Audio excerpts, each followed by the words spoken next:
भगतान एक छोटा सा गांव था जहां जिंदगी की रफ्तार सस्त थी। मट्टी के कुचे मकान, लहलाते खेत और हर सुबह मंदिर की घंटियों के साथ गूंजती अजान यहां की पहचान थी। उसी गांव में करीम बख्श नाम के एक बुजुर्ग रहा करते थे। लंबी सफेद दाढ़ी, धंधली आंखें, कांपते हाथ और एक पुरानी लकड़ी की छुड़ी। वो किसी आम बुजुर्ग की तरह दिखते थे, लेकिन उनकी शख्सियत में कुछ ऐसा था जो उन्हें सबसे अलग बनाता। करीम बख्श को ठहराना पसंद नहीं था। वो हमेशा सफर में रहते। कभी गांव के बाहर दरिया के किनारे बैठे मिलते, तो कभी दौर के कस्बे में।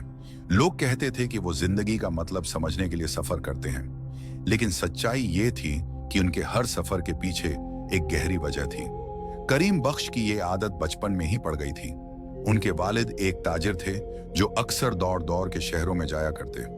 जब करीम छोटे थे तब उनकी वालदा बीमार पड़ गईं और एक दिन दुनिया छोड़ गईं।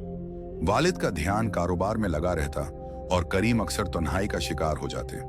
लेकिन जब भी उनके वालिद सफर होते तो वो अपने साथियों के साथ सफर करते।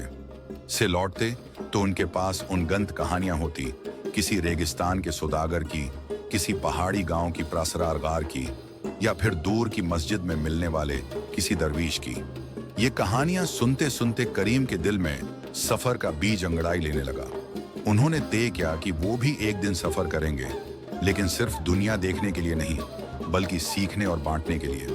करीम जब 20 साल के हुए तो पहली बार उन्होंने अपने गांव से बाहर कदम रखा।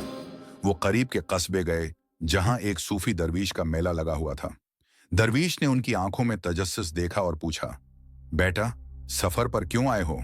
करीम ने कहा, मैं सच की तलाश में हूं। दरवीश मुस्कुराए और बोले, सच है कि मैं सच की तलाश में हूं। रास्तों में नहीं, नियत में होता है। अगर तुझे सफर करना है तो खुद के अंदर सफर कर। बाहर की दुनिया तो आईने की तरह है, जो तेरे दिल में है वही बाहर दिखेगा।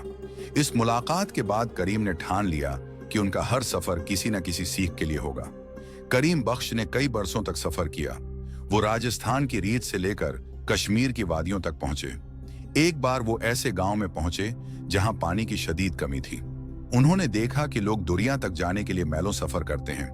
वहां रखकर उन्होंने गांव वालों के साथ मिलकर एक कनावा खदवाया। महीनों की मेहनत के बाद जब पानी निकला तो गांव वालों ने उन्हें पानी बाबा कहना शुरू कर दिया। लेकिन करीम ने किसी तारीफ की ख्वाहिश नहीं रखी। उन्होंने बस कहा, पानी तुम्हारा था, मैंने तो सिर्फ रास्ता दिखाया। करीम बख्श बरसों बाद जब भगतान लौटे तो उम्र उनके चेहरे पर साफ झलक रही थी, मगर उनकी आंखों में वही चमक थी। गांव वाले उनके सफर के किस्से सुनने को बेताब रहते। एक दिन गांव में एक बड़ी परेशानी आ गई। खशक साली पड़ गई, फसलें तबाह हो गईं, लोगों के घरों में अनाज खत्म होने लगा। करीम बख्श ने फिर सफर किया, इस बार मदद के लिए। वो कई गांव में गए और वहां के जमींदारों और ताजरों को भगतान की हालत बताई। उनकी सच्चाई और ईमानदारी से मुतासिर होकर लोगों ने अनाज अतिया किया। जब वो वापस लौटे तो उनके पास अनाज से भरे बैलगाड़ियां थीं। भगतान के लोग उन्हें मसीहा मानने लगे। बुजुर्ग होने के बास करीम बख्श का जिस्म कमजोर हो चुका था, लेकिन उनका दिल अब भी सफर की धड़कन महसूस करता। एक दिन उन्होंने ऐलान किया कि वो आखिरी बार सफर पर जा रहे हैं। लोगों ने पूछा, अब क्यों जा रहे हैं? उन्होंने बस इतना कहा, हर सफर की एक मंजिल होती है, मेरी मंजिल करीब है। उसके बाद वो एक दूर के पहाड़ी इलाके की तरफ निकल पड़े। कुछ कहते हैं कि वो वहां ध्यान में बैठे रहे और वहीं उन्होंने आखिरी सांस ली। करीम बख्श आज भी भगतान की कहानियों में जिंदा हैं।